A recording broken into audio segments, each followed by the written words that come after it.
La première chose qui se passe ce week-end était le concert FINAC. Nous avons arrivé juste avant la performance d'Adi de Prato, qui est un artiste de rap et hip-hop très populaire en France. Le concert se passait pour 3 jours, le 3e, 4e et 5e jour de juillet. C'était très amusant. Puis, tout le groupe ont pris un bus pour 5 heures vers Normandie pour notre escapade finale pour un week-end. Notre premier arrêt sur cette escapade était le Mont Saint-Michel, une île et commune à Normandie. La structure principale, y compris une église, une abbaye et un monastère. La ville était construite à refléter la société à cette époque. En haut, le point le plus haut du bâtiment reflète le Dieu avec l'abbaye et le monastère. Et au milieu, les rues représentent la classe milieu de la société avec les places pour les vendeurs et les commerçants. Et en bas, près de la mer, là était où les pêcheurs vivaient. Aujourd'hui, il n'y a que 50 personnes qui vivent sur l'île. Ensuite, le bus nous a conduits à Saint-Malo, une ville portuaire française historique en Bretagne.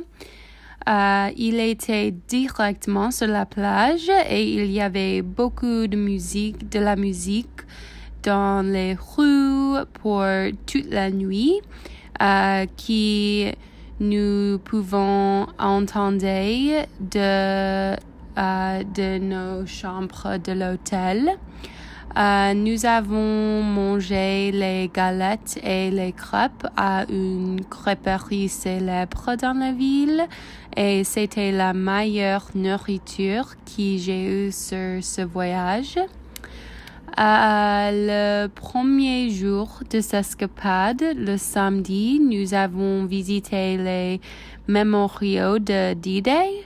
Notre première rate à samedi était la plage Utah, qui est la maison du Point du Hoc.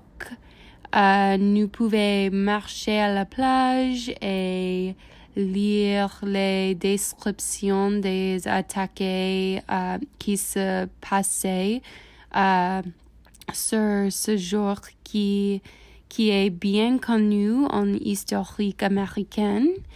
Il y a beaucoup de trous de bombes ici qui étaient très profonds et je ne pouvais pas croire qu'ils étaient toujours dans la terre. Nous pouvions aussi explorer les bunkers de nazis et c'était très intéressant. La prochaine plage que nous avons visitée était la plage Omaha, un autre site qui était sur attaque à D-Day. Là, il y avait un beau mémorial avec les descriptions des attaques sur D-Day qui est démontré d'un grand bâtiment sur la plage. C'était choquant pour moi qu'il y avait tellement de gens qui étaient nagés dans la mer parce qu'on pourrait attendre pour la plage d'être un endroit avec moins d'activités.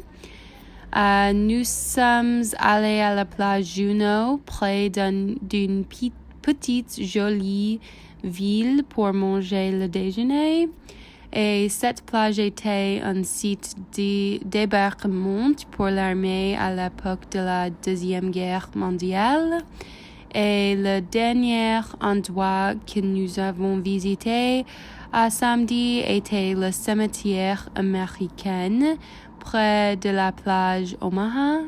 C'était une expérience très émouvante parce que je ne savais pas qu'il y aurait si tellement quoi là pour la reconnaissance de tous les soldats qui étaient morts à D-Day.